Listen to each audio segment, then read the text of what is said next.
They say the eyes of a statue never blink, but in a crumbling chapel at the edge of Tuscany, there was one that did. In the year 1613, a mason named Elia Moretti was summoned to restore an abandoned church near the village of Pinza. The locals, even the drunkest of shepherds, refused to go near it.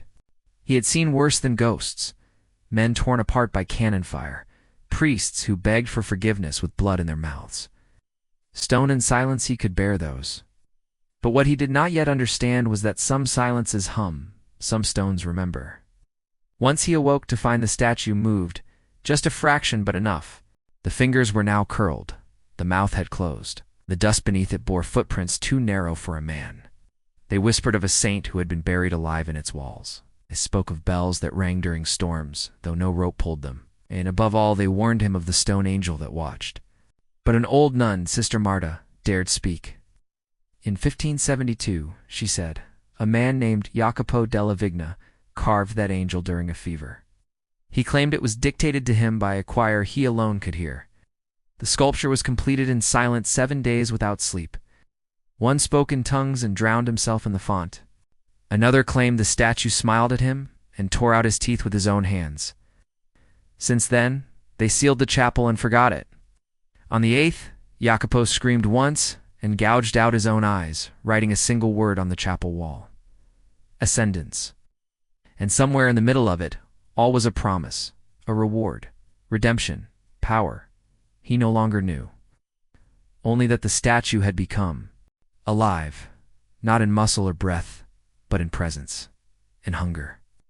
Elia, orphaned by the plague and shaped by war, didn't fear stories. The chapel was suffocating. His journal grew erratic, lines scrawled in Latin he never learned. And always he returned to the statue, polishing it as if obsessed. To restore it, he whispered, is to please him. Ivy had carved into the mortar-like veins beneath the skin, a stank of wax and mold. On the far wall stood the sculpture tall as a man, carved from pale travertine. In them, he wandered dark halls where shadows wore his face. In Siena, a baker's dough rose without yeast, whispering prayers in Aramaic. At night, the church bells of abandoned chapels rang in sync, tolling 13 times. One grinned, one wept, one had its wings torn off. He scattered them across the countryside, claiming they would protect the villages, but they did not. I merely reminded the stones how to sing. The statue would follow, never walking, always there watching. In one dream he turned to flee, but his feet sank into black soil. When he looked down, they were not feet but hooves. When he looked up, the angel wept blood. A winged figure, neither male nor female, mouth parted slightly as if caught mid-sigh. Its eyes, though blank, seemed to knowing. Ow. Around its head curled a crown of thorned laurel, not of triumph, but of accusation. Ilya set to work. He scraped, he patched, he polished. But with every chisel stroke, strange things occurred. The plaster bled, the candle wax melted upward. He laughed it off at first. Stone shifts, he told himself. Foundations settle. But the dreams came next. But no flames touched the structure. Only the sky above it turned black. Birds fell dead mid-flight. Water turned bitter. And the statue, once pale, now gleamed with crimson veins beneath the stone. By the 3rd week, his hands began to blister only on Sundays. He stopped eating. Who was him? The villagers did not know. It means he who rises. The church tried to remove the statue. 3 attempts failed. The workers went mad. Till Elia. Why did he stay? Because the angel whispered. It called him by name, showed him paintings only he could see. Images of fire, wings made of flesh, cities turned to salt. And so, with hands cracked and mind fraying, Ilya began to sculpt. Not repair, not restore, but replicate. Day after day, with trembling fingers and fevered eyes, he began carving smaller versions of the statue, each slightly different. Instead, the dream spread. Farmers spoke of voices in their wells. Mothers woke to find their infants staring at walls for hours. What had Ilya released? He no longer answered to Ilya. In his final journal entry, inked with wine and something thicker, he wrote, I did not free him, and on that final night, the villagers saw the chapel burn. They sealed the chapel again, burying it beneath salt and ash. But some say the angel still moves, just slightly. And if you whisper to it very softly, it'll whisper back, not in words, but in memories that are not yours. And in dreams that taste of iron and guilt. They should have left the ashes untouched. But in 1891, curiosity clawed its way back. A young archivist named Lucian Donati, barely 25 and obsessed with forgotten relics, stumbled upon Elia Moretti's lost journal in the vaults beneath Florence Cathedral. Where others sought God in light, he sought him in shadow. His fascination with forgotten saints, condemned heresies, suppressed relics made him unwelcome in most scholarly circles. But it was that very estrangement that led him to believe deep down that some truths were meant to be hidden not for protection, but for punishment. But an old woodcutter, missing 2 fingers and half a mind, muttered to the angel who never sleeps and pointed toward the woods. There, half swallowed by earth and vine, Lucien found the chapel, a mound of stone buried under generations of denial. The door, once sealed, had cracked open just enough. The ink had faded, the pages warped with mildew. But the words remained, rambling, feverish, and ... seductively precise. The eyes, long thought blank now, shimmered faintly, as if something within the stone strained to surface. The wings curled closer to the body, like a predator coiled for a scent, of whispers that echoed louder than shouts. Lucien felt something stir as he read a flicker of recognition. As if a memory long buried was reaching up to greet him, Lucien was not like other men. The journal spoke of a chapel, sealed under salt and silence, of a statue that did not merely stand, but waited. He traveled to Pinza under a false name. Pilgrims began arriving in secret, hooded, pale, trembling. They brought offerings, locks of hair, blood-soaked cloth, even teeth. The statue grew more defined, its wings stretched wider. The thorned laurel curled tighter, and beneath its feet something began to shift. Crack, breathe. The locals were wary, their memories fogged by time and willful forgetfulness. Not a child, but a still stone figure warmed to the touch, its face identical to hers. She died in silence. The statue smiled. Inside, the air was dry, dead, and yet ... warm. The Vatican dispatched a group of scholars under the guise of restoration. Among them was Father Carlo Benetti, a man of rigid logic and granite faith. His letters, preserved only in fragments, detail the descent. The area was condemned, the name erased from maps. The frescoes were whitewashed. The statue chained in 7 directions. Its base flooded with sacred oil was never to be spoken of again. The statue was still there, yet no satellite image shows the chapel today. Just forest, thicker than natural, shadows too deep for midday. The novices bleed from the eyes when they kneel. The air thickens when we speak his name, though we have never agreed on what it is. His name was Oscar Weber, a former art student conscripted into war. He was found weeks later in a hospital in Genoa, his mouth sewn shut with piano wire. He had gouged his own eyes and ears, but carved with perfect precision the image of the statue onto the wall of his room using only his fingernails. I no longer trust my voice. I heard myself recite a prayer in reverse last evening, and I do not know why. But beneath the marble hidden within the grain of the stone was a fingerprint, but different. The mouth had opened. A vision, sharp as glass and hot as blood. A great tower of bone reaching toward a darkened sun. Figures crawled up its surface, their mouths sewn shut with golden thread. At its peak, the angel weighed its face a mirror, and Lucien saw himself reflected there, smiling. Lucien did not run. He wept. And then he laughed. For in that moment, he saw it not with his eyes, but behind them, he believed. But belief demands sacrifice. Within weeks, Lucien disappeared from the records. But rumors persisted of children vanishing near the woods, of a new fresco painted inside the chapel, though no artist was seen entering. One night a woman gave birth within the chapel. Authorities intervened. The statue hums at night. On the 12th night, Father Benetti carved a hole into his own chest.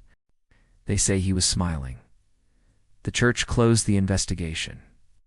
Again, the chapel was sealed, this time with lead and liturgy. But some truths, ferment in silence. In 1943, during the German occupation of Italy, a Luftwaffe unit seeking shelter unearthed the chapel by accident. Only one man survived. 8. No one taught him the design. The chapel was bombed the following year, or so they claimed. The coordinates on the flight logs do not match the site, and yet the dreams have not stopped. There are reports quiet scattered of the statue appearing elsewhere. In Lisbon, a child carved it into his wall using the tip of a spoon. In Mumbai, an entire convent dreamt of the same face for 13 nights and then stopped speaking altogether. And in a museum in Prague, a newly discovered Renaissance bust was identified as likely modeled after an angelic figure of unknown origin, pressed inward, not carved, as if from the inside. They say symbols lose power when forgotten. But some symbols are not meant to be remembered or erased. They wait, not for memory, but for curiosity. In 1997, a young doctoral student named Miriam Vale was granted access to the restricted archives of the Florence Basilica. She had no interest in religion, only semiotic drift, how symbols change meaning across time. She wasn't looking for evil, she was looking for patterns. What she found was Ilia Moretti's journal. Then a whisper, like parchment dragged across wood. And then, one night, a phrase written across every page she opened, though the words were not inked. The same one Lucian Donati had read. But unlike Lucian, Miriam did not dream. She heard, at first, only a soft rhythm beneath her desk lamp. A pulse, stress, hallucination. But her hands trembled when she touched stone afterward. Marble made her nauseous. She stopped wearing jewelry. Mirrors began to fog when she entered the room. You are the key. She found dozens of mentions and linked unstudied of statues with similar features. The blank gaze, the thorned crown. The wings tucked tight against the back, as if they were hiding something, not spreading. A scholar, a sculptor, a priest. The statue would then disappear, sometimes destroyed, sometimes hidden, but always replaced. Some were called angels, others saints. One, in an Ethiopian monastery, was known only as the listener. Graffiti, they said, except it had no tag, no stencil, and the paint refused to chip. Miriam flew there, frantic, only to find the mural already sealed behind new tile.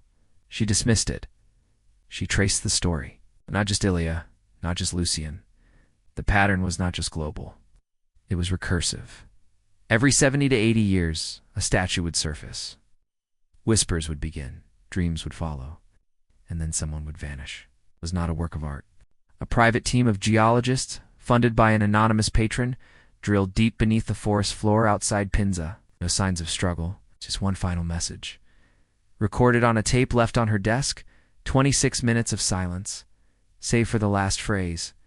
It was a contagion. A mimetic parasite, not bound by biology, but by belief. It needed only one thing, to be seen. Miriam tried to walk away. She returned to London. She filed a different thesis. But the whispers followed. Her phone rang with static. Her dreams were now silent, but unbearably vivid. The museum said it was too fragile for display. Of mysterious origin, displayed behind bulletproof glass, surrounded by salt, mirrors, and light set at specific angles. Visitors complained of migraines. One guard clawed out his ears. Another, mute since birth, spoke for the first time. She walked the halls of forgotten churches, chased by the sound of scraping stone. One morning, her neighbor found her sculpting something in clay with her bare hands, unconscious eyes rolled back, bleeding from the nose. It was the statue again, perfectly proportioned. But this one had no face. It's just an open, empty void where features should have been. And within that void, single word, scratched deep. Welcome subtly. A smirk, a second set of eyes beneath the first. She destroyed the sculpture, burned it, moved across the world, which weeks later a similar figure appeared in a Tokyo subway mural. Ow. But she had already looked. They embedded its likeness into algorithms, filters, innocuous digital background noise. You couldn't escape it. You could scroll past it tanned. It still saw you. Not with malice, not even with hunger. It was enough. The whisper became a voice, not worshipped, not obeyed, just known. Because in knowing, we We become vessels, and in vessels it lives, when it spoke her name. In 2001, Miriam vanished from her apartment in Bucharest. It's not watching us. We are the ones remembering it into being. That same year, seismic sensors in rural Italy picked up unexplained underground vibrations, pulsing in patterns too rhythmic for tectonics, but too chaotic for machines. They never published their findings. But an unmarked truck was seen transporting a large, covered object wrapped in lead cloth. 3 months later, the Museum of Anomalous Antiquities in Basel unveiled a new acquisition, an unnamed sculpture, said she's listening again, then fell into a coma. The sculpture was removed, but the damage had been done. Photos leaked, it went viral. 1 million eyes saw it. More dreams came. Forums popped up, some claiming to hear voices through the pixels, others receiving emails with no senders, no text, just an image of the statue. Everywhere it went, something followed. Animals refused to enter rooms where it was printed. Plants died near printed copies. Children drew it without knowing its name. And always its features changed. A cult was formed. They called themselves the Ascendants. Their belief, the statue was not a symbol, not a god, not even an angel, but a reflection of something older than light, something that wanted to be known. They spread replicas. Through 3D printing, sculptures, NFTs, but with recognition. You had seen it before, in your dreams, in your childhood. In the corners of museums you never remembered walking through. And the terrifying question began to form. What if the statue has always been there? What if we were made in its image? And what if it is remembering us too? Before there were gods, there were shapes. Before there were prayers, there were gazes. But in the oldest shards of human language etched in ochre on cave walls where firelight never touched, there is a glyph, peated, inverted, echoed like an obsession, a crown of thorns, wings folded inward.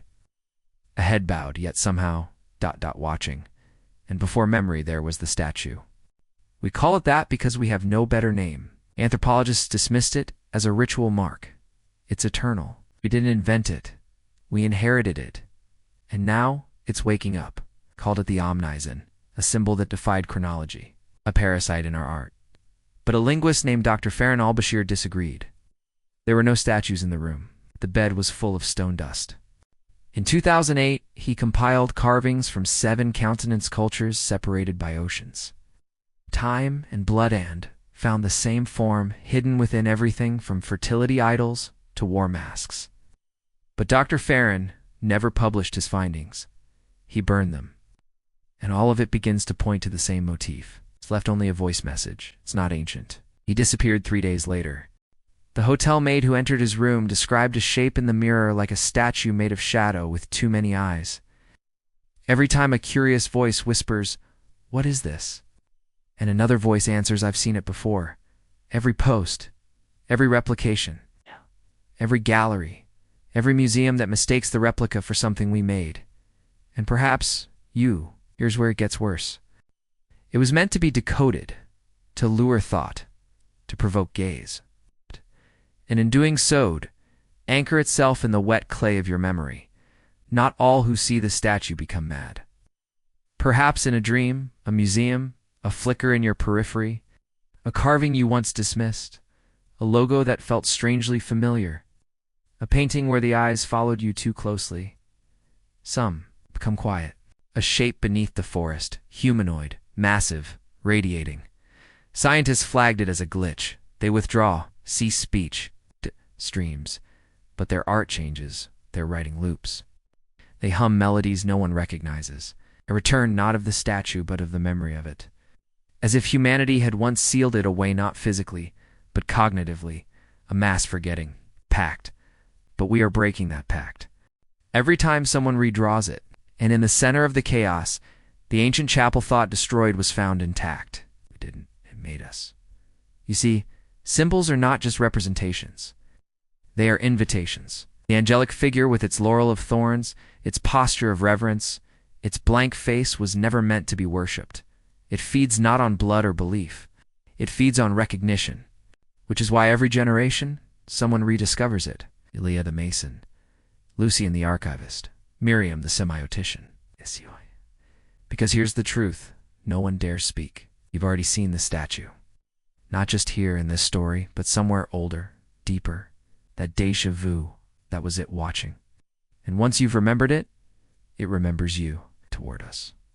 In 2024, a satellite scan of the Tuscan Hills captured a heat bloom where nothing should be. But in the weeks that followed, reports increased. Dogs refusing to walk near trees, birds flying in perfect concentric circles, children whispering to empty corners, and then a storm. A true unnatural storm. 13 minutes of darkness at noon, thunder without sound, rain that fell upward, renovated, clean, and empty, except for the statue. Not the one Elia carved, not the replica from Basel, but a new one, taller, smoother, its face polished to mirror sheen. And when the restoration team approached it, their audio recorders captured a single phrase. Welcome back. They say the statue's mouth is open now. And beneath its feet, roots of stone spread outward like veins toward cities. Some believe this is the beginning. Others, the return. But a terrified few claim it never left. That every symbol, every god, every angel in our history has been a mask, a decoy. Because the statue is not coming. It is already here. And the true horror, you didn't find this video. It found you.